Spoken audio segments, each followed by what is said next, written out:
on Get Up. Let's do a sound off here. Huge game on Thanksgiving. He showed up for his team. What was impressive was he throws an interception earlier in that game and goes on have over 300 yards passing, 2 touchdowns, and he was just on the money all afternoon, beating the Chiefs with so many people in that game. It was awesome to watch. It was, no question. And it leaves everybody excited about where the Cowboys are, because the last 3 weeks they have looked like a genuinely different team. Yeah. So now they play a playoff game Thursday. There's a playoff game in the NFL on Thursday night. It's being played in Detroit.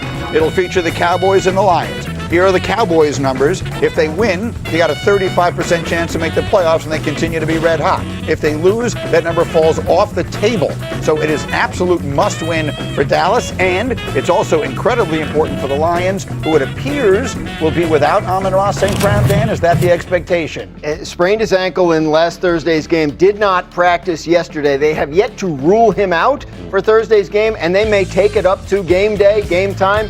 But if he doesn't practice today, obviously that would be very discouraging about his chances to go. And they just put another cornerback, Terrion Arnold, on IR yesterday. So they have a few injury issues that are piling up on him. And I was just told in my ear that Jerry Jones in his regular radio interview this morning said the Cowboys' best chance to get into the playoffs is probably to win the division, which is also true. If they win this week, they will be on the heels of the Eagles. And we've talked this morning about how the Eagles are falling back to the pack a little bit, but let's talk about the Cowboys, because they do look like a different team. They look like they have a different team in spirit. The offense is flying as high as imaginable, and the defense looks like a completely different group. Yeah, they're not the same team as they were earlier. Rarely do you see this happen in the course of a season that you can say, throw everything else out that you've seen before. Now it feels like that is a true statement for the Cowboys right now. What they're doing on defense is less flashy, but it's more impressive. The offense has been successful all season long, but the defense has suddenly figured out how to stop the run. Which then, if you can't stop the run, you can't do anything else. You can build on top of these other things once they're able to do that. So Quinnen Williams, who was a great player in college and never played a meaningful game basically in his life with the Jets, I am so happy for him. That has he really been the difference, Jeff? As you watch that defense, they made some acquisitions. They got some guys back, Marvion Overshone, Logan Wilson, but it feels like Quinnen Williams in the middle of that defense has changed. Yeah, and I think he's the vocal leader. Like when you see him on the sideline, but let's not, mix. You got Kenny Clark, who's a good player, Overshone being back, Wilson. It's all the pieces and parts playing together. Even Clowney on the edge. Like everybody's bought in to like what Eberflus has been trying to sell. When they played the Eagles, they went to like a 5 down front, which we had not seen very much of that. Like they're doing different things, understanding, okay, if we take something away from our opponents, how do we stack up on the backside? And and Nick said it.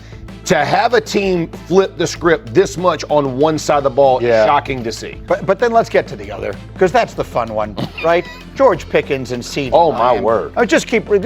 There's no amount of times that we can show that George Pickens play from Thanksgiving that is too many times, J-Mac. You know what's amazing? In their same division, we'll criticize the Eagles for some of the simple things they do. And yes, the Cowboys motion, they do a lot on offense.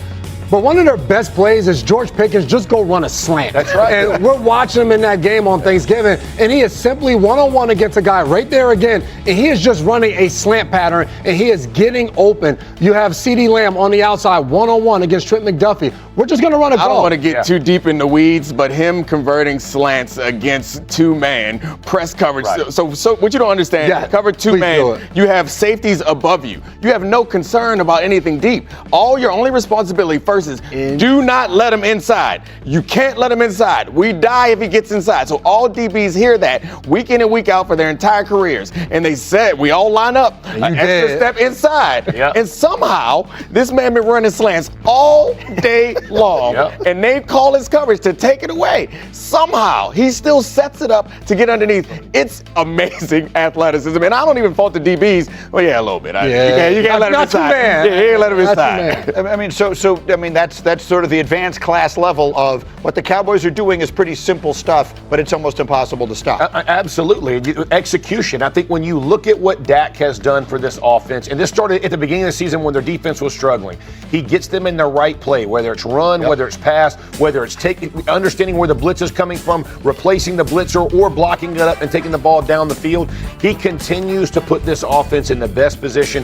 When you talk about MVPs, and I know maybe his numbers don't end up matching up and all all that kind of thing. What he's done for his team should make him a serious, viable MVP candidate. Well, so Joe, let's talk about that. DraftKings Sportsbook, is Dak Prescott for MVP a good bet? It's 15-1, third best odds behind May and Stafford. The question becomes, do you believe they'll get into the playoffs? You have to be committed that they're getting in the playoffs because you're not winning an MVP being the best player on a team that didn't make the postseason. Right. I'm still worried. I think it's too little too late. I don't think you're going to win the division because the Eagles have a relatively softer schedule the rest of the way, but that's neither here nor there.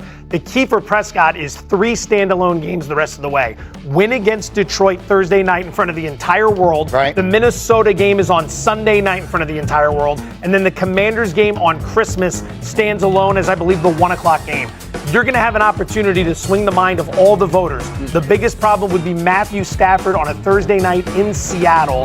I think with 2 weeks to go in the season, he wins that game, he wins the award. Danny. Yeah, I think it's a really strong chance that they sweep. They're favored in every game except for this one this week, and we've talked about the Lions' injury issues. I just the way they have turned over the personnel on the defensive side of the ball between the guys getting healthy and the trade deadline acquisitions makes them a completely different team than they were earlier this season. Down the stretch we go into December, and there's so much football in the air. First Take coming up next. Here we got a couple of interesting people saying interesting things. We start with the Chiefs. They've dropped to 6-6 after their Thanksgiving loss to the Cowboys. They are now on the outside looking in at the playoff picture.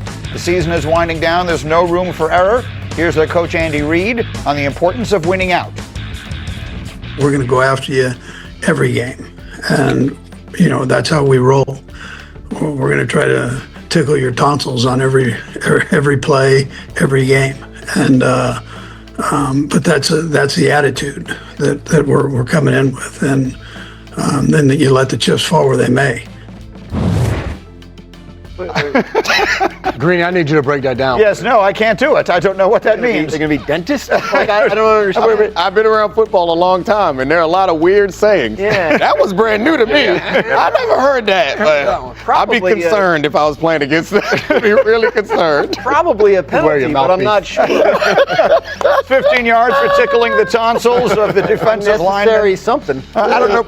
Let's just leave it there because please. Please do. Every joke that I have would probably get me fired. We've probably gotten to the You right. can say it once. You can say it once, Greeny. Let's just appropriately move on to Ben Johnson, who is the Bears head coach, who was clearly fired up after last week's win, celebrating shirtless in the locker room. Yeah. But despite Chicago being 9-3 and holding the number 1 seed in the NFC, Johnson is exactly the way I like my coaches. Still mad. Listen to what he said about his own offense. Everybody's got a role to play to get this pass game cleaned up. It's not where it needs to be. We're winning in spite of our passing game, not because of it, and none of us are pleased with that right now. I love that. Oh my God, I hate coaches who are happy when they lose. But look at my guys. We never stop fighting. We never quit. I like coaches who are pissed off when we win. They haven't lost a game in months. They're in first place. He's taking his shirt off in the locker room, and you know what? Our passing game sucks, and I'm letting our guys know about it. That's the guy I want coaching my team. It's really hard to get better after wins, and you have to find a way to motivate your guys. And he's not lying. These are true things. I think he recognizes what a lot of us recognize is they're a good team that's getting better, but their record is better than their performance has been because of some of the turnovers. And he knows that if they're going to make a run this year, you don't get many opportunities. You don't want to waste it. You got to use these opportunities to piss people off and lock in on improvement. So if you're not watching them regularly, you may be wondering what's wrong with their passing game. Every highlight I see looks fantastic. J-Mac, what is wrong with the passing game? Well, Ben Johnson talked about it. Like, there's throws that Caleb Williams has to make. There's route detail. This play, to me, was really good because you look at Caleb Williams. He's looking to the left. That's where his first read is. It's not there. He goes back to the other side. You love to see that from a young quarterback. But now, set your feet and make the throw. He's fading to the side. Now this throw ends up short, and it should have been a touchdown. This is a crucial part late in the fourth quarter. They